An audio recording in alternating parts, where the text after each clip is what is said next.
It was the first week of school when Alina stepped quietly into the hallway of East Ridge High, her head low, her steps measured, her presence barely noticeable. She wasn't trying to make friends or stand out. All she wanted was to finish the year without any more drama. After transferring for the third time in 2 years, she'd learned that silence was safer than attention. But high school has a way of sniffing out the quiet ones. In gym class, Alina always stayed in the back during warm-ups. She wore long sleeves even when it was hot and changed quickly in the far corner of the locker room. Her classmates barely heard her speak. Most assumed she was just painfully shy. But to a few girls who craved power, girls like Kendall and Marcy, Alina's quietness was an open invitation for cruelty. Kendall thrived on attention. Captain of the cheer team, her laughter echoed louder than anyone else's in the room. Marcy was her echo, always one step behind, always ready to add fuel to the fire. They didn't like how Alina ignored them. They didn't like how she didn't flinch when whispered about. And most of all, they didn't like how she seemed completely unfazed by their presence. The tension built slowly at first. Whispers during class. Snide comments in the hallway. A shove in the cafeteria line, followed by fake apologies and smirks. Alina never reacted. She simply picked up her tray, sat alone, and ate in silence. It only made them more determined.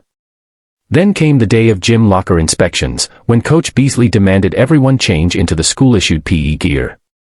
Alina hesitated for a moment longer than usual before unzipping her hoodie.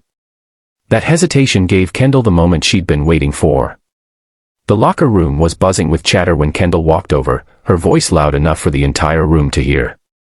"What's wrong, Alina? Afraid we'll see what's under that ugly hoodie." Alina ignored her. She reached for her gym shirt, but before she could pull it on, Kendall made a sudden grab for her sleeve. It happened so fast. The fabric tore. Gasps echoed through the room. Everyone froze. Beneath the shredded sleeve, Alina's arm was wrapped in what looked like intricate tattoos, except they weren't ink. They were scars. Old, deep, patterned scars. Some were jagged, others almost artistic in their formation. They weren't self-inflicted. They looked trained. Ritualistic. Like something ancient. Marcy let out a nervous laugh. "What the hell?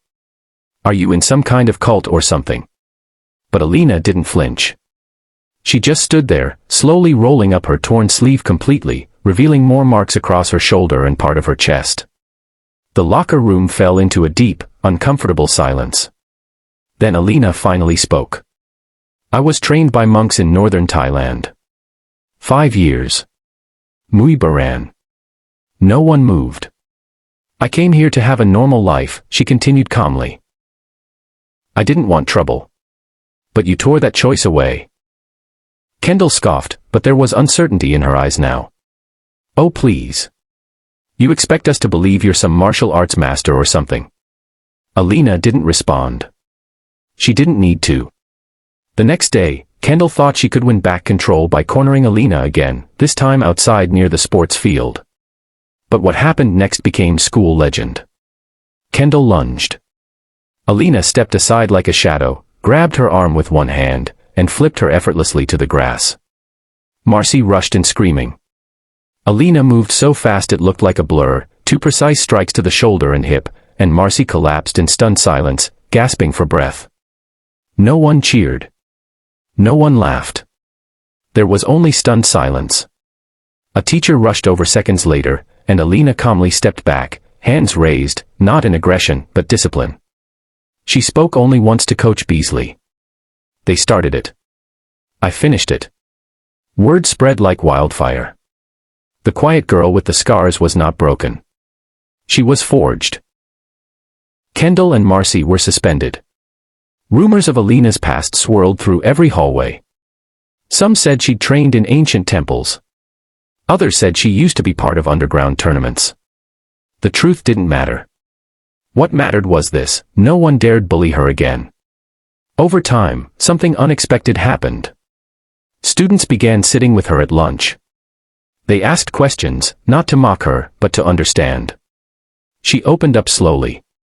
She told them about her parents' work overseas, How they'd lived in rural parts of Asia, and how she'd been sent to train for her own safety after an incident abroad. She talked about meditation, balance, and how she wasn't proud of hurting others, but sometimes, standing up was the only option. Even Kendall, once returned from suspension, approached her months later. Not to apologize, but to listen. She didn't speak much. Just stood nearby while Alina helped a group of freshmen learn basic self-defense after school. That spring, Alina started a club. Open to anyone. She called it Balance.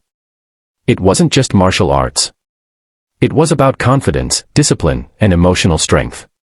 Dozens joined. No one saw her as the quiet girl anymore. She had a voice now. Not because she screamed to be heard, but because she stood firm in silence, and when necessary, she moved with strength no one could deny. Final message. True power doesn't come from showing off or intimidating others. It comes from knowing who you are, standing your ground, and rising with integrity even when the world tries to tear you down.